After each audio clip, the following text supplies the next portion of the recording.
How many of you have a health issue and you would like to do something about it? Well, and rest of you who don't have a health issue but you would like to take your health to the next level, would you like to do something about it? In June 2012, there was a medical camp happening at my office. 2 months before, in April 2012, I had turned 52 and I had no health issue or disease whatsoever, or at least that's what I thought. And it has been some time that I had got my health checkup done, so I thought, let me get a health test done. So I go to this camp along with my colleagues, and the very first test they do is a blood sugar test, and the screen flashes 440. What should have been a 440 volt jolt for me, I was very dismissive about it, and I said, I'm absolutely fine. There must be some error. Many of you who are familiar with these blood sugar levels and diabetes may be aware that these readings are dangerously high. They are like 4 times higher than the normal level. So the medico suggested, okay, we'll do another test called HbA1c, which is the 3 months average of blood sugar. And they did the test and the reading came soon after, which was 11.6. This is commensurate with the average blood sugar levels of 300 or so. I was numb. I did not know how to react. So the company doctor was there and he said, this is an emergency, you must be rushed to hospital. They dispatched me to the Max hospital, and there was a series of tests done, like checkup of eyes, we call retinopathy, neuropathy, and many other tests. And as I was waiting for my test, in between the test, the thought crossed my mind कि मेरी उल्टी गिनती शुरू हो गई. Little did I realize that actually I was at a very turning point of my life where I would experience transformation of my health, and the ulti ginti actually would mean something else. To add to my misery, the heart specialist told me that my heart was under stress.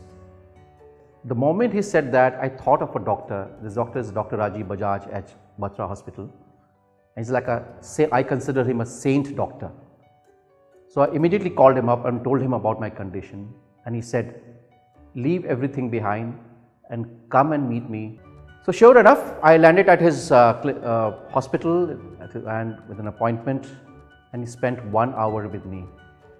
And that 1 hour not just transformed my health, helped me reverse my diabetes and many other things, but set me a completely new path that I'm pursuing now, that I'm about to share with you. It completely changed my life. I still remember the very first question that he asked me. He said, diabetes you want to cure or you want to manage? And I never thought about it. I thought most of the diseases were like, once you have it, they are like, especially diabetes is irreversible. And it's also progressive, that over a period of time it becomes worse. So he asked me a series of questions. There were answers to all of them were very different to what one would think, counterintuitive. And I was a bit confused, but I was also happy that there was a ray of hope for me. So I come back home and a bit confused though, but I start implementing because I had a lot of respect for this doctor, and whatever he said made logical sense. So I began implementing these changes, and the results came tumbling. Within a few days, I was on the medication. I stopped taking medication and my sugars were close to normal.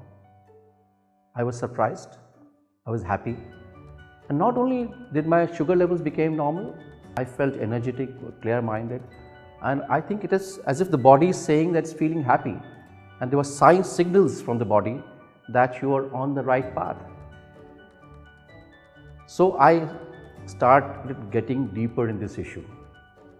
I started researching, and as things improved for me, I started sharing this with my family members, my friends, colleagues and acquaintances.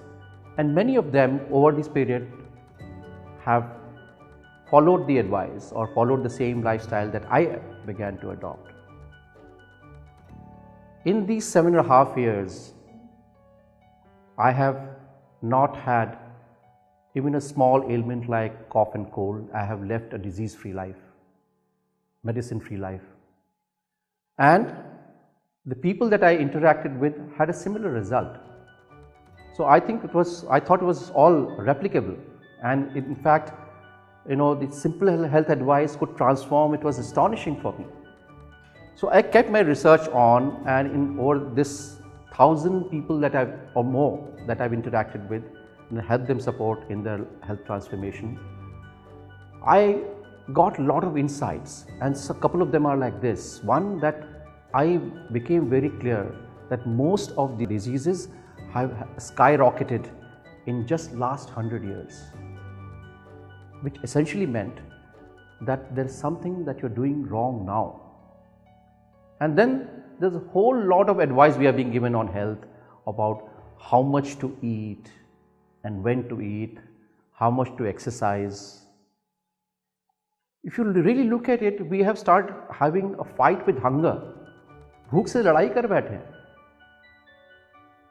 So I kept getting deeper in this issue, and I found the whole thing can be distilled into 3 things, what I call 3 lifestyle tragedies. There are many other issues like stress, relationship quality, toxicity in the environment, but these 3, in my opinion, account for most of our miseries.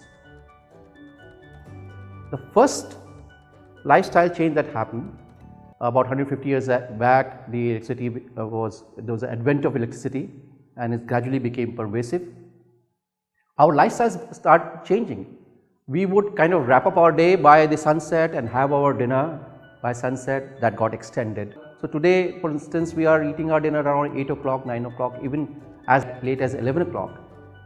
And next day when you get up, you have something to eat, like your tea with milk or biscuit or something like that.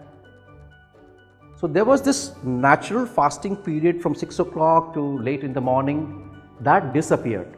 And this is the first lifestyle tragedy, which has a major consequence, and I'll explain in a bit.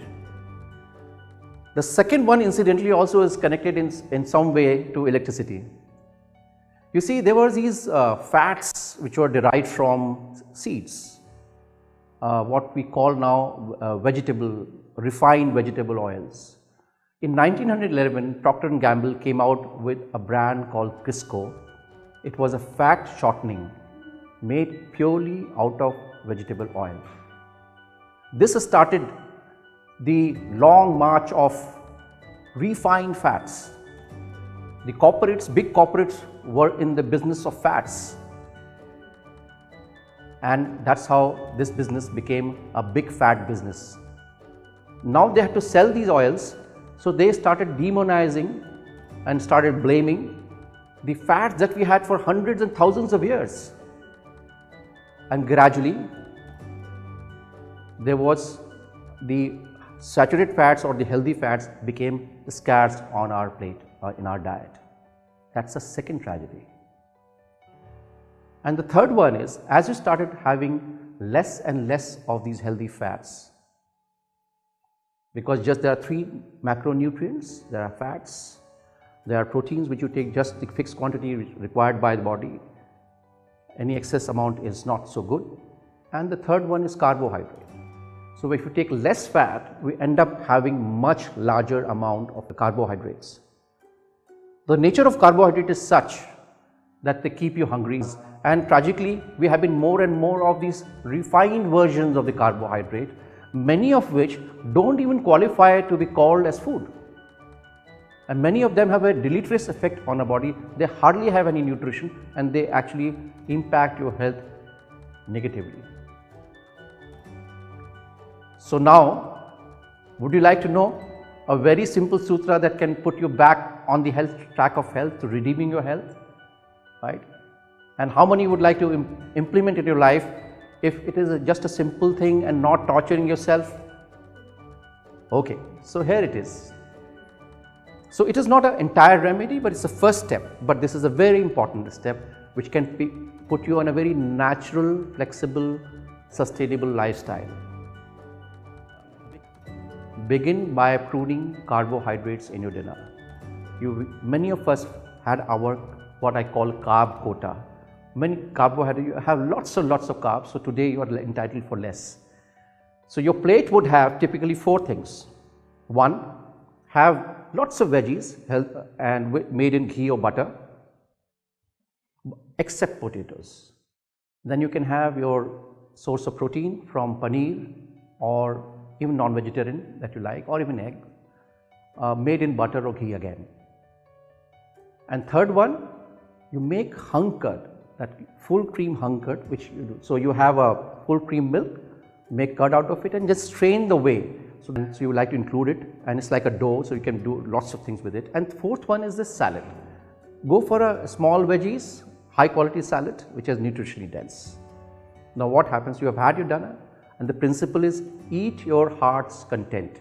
Don't try to kill or manipulate your hunger, because now you are on a food or a nutrition where you actually start having a natural, a friendly relationship with your with your hunger.